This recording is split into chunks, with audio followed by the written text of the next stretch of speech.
വെളുപ്പാങ്കാലത്ത് 4 മണിക്കന്നെ എഴുന്നേറ്റ് പുറപ്പെട്ടത് കോഴിക്കോട്ടേക്കായിരുന്നു. ഒരാവശ്യമുണ്ട്.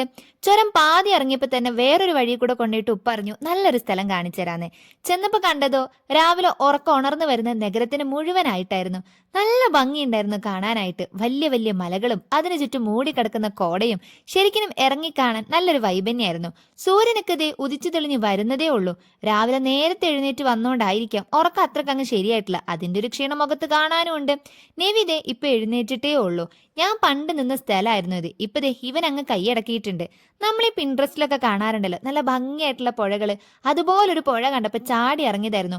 ഒത്തിരി പേര് ഫോട്ടോ എടുക്കാനായിട്ടൊക്കെ അവിടെ ഇറങ്ങി നിന്നിട്ടുണ്ടായിരുന്നു. ഇവിടെ നിന്ന് നോക്കുമ്പോ എന്ത് രസാന്നറിയോ ഈ ഒരു പുഴ കാണാനായിട്ട്, ഈ ഒരു നാട് കാണാനായിട്ടും. ഇവിടെ നിന്ന് നമുക്ക് നോക്കുകയാണെങ്കിൽ വെള്ളത്തിനടിയിലുള്ള കല്ലും മണ്ണും വരെ കാണാൻ പറ്റും. അത്രയ്ക്ക് തെളിഞ്ഞതായിരുന്നു. ഏതായാലും സ്ഥലത്തിന്റെ പേര് വന്നിട്ട് തുഷാരഗിരി എന്നാണ്. എനിക്ക് ഒത്തിരി ഇഷ്ടപ്പെട്ടു. തുഷാരഗിരിക്കാരെങ്കിലും ഒക്കെ ഉണ്ടെങ്കിൽ കമന്റ് ചെയ്യാനായിട്ട് മറക്കണ്ട.